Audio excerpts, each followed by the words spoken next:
Ceux qui ne connaissent pas le métier me disent que je reviens trop tôt. Je vais leur prouver le contraire. Michel Drucker n'aura pris que 6 petits mois pour se remettre de sa lourde opération. En septembre dernier, l'animateur de Vivement Dimanche a subi une très lourde chirurgie cardiaque après avoir ressenti une alerte alors qu'il se trouvait en vacances. À 78 ans, il a suivi une rééducation express pour retrouver les plateaux de télévision qui lui ont tellement manqué. Le 28 mars prochain, il va enfin faire son retour sur France 2. S'il est très impatient à l'idée de recommencer à travailler, Michel Drucker appréhende également. J'ai une idée de ce que j'aimerais dire à l'antenne, mais je préfère ne pas y penser, raconte-t-il dans les colonnes du Parisien.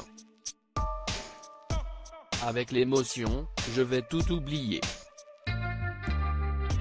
Il y a 2 mois, j'étais encore au ralenti.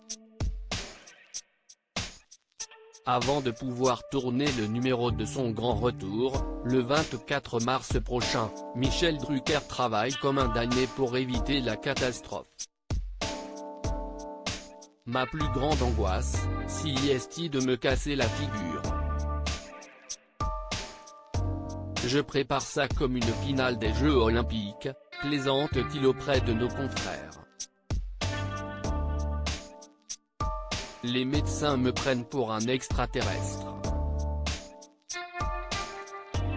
Normalement, il faut 1 an pour se remettre d'une telle opération.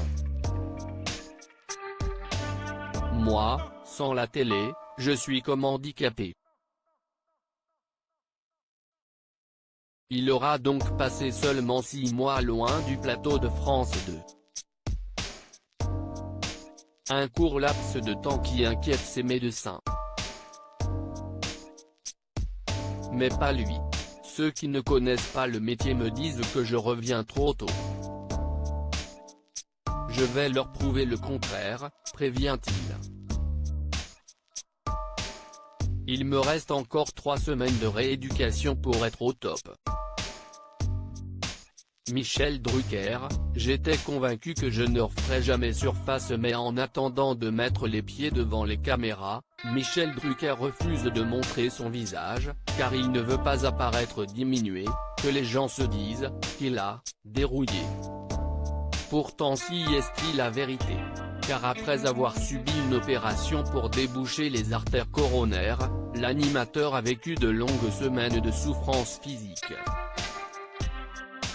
On redevient un pantin. Incapable de se lever tout seul, de marcher sans perfusion. Il n'y a plus de vedettes à la télé. J'étais convaincu que je ne referais jamais surface, confiait-il dans les colonnes du Parisien. La moindre quinte de tout, si est une horreur. Si est toute la cage thoracique qui est douloureuse. J'ai un peu dormi grâce aux antidouleurs, à la morphine qui m'a donné des hallucinations, je faisais des rêves étranges.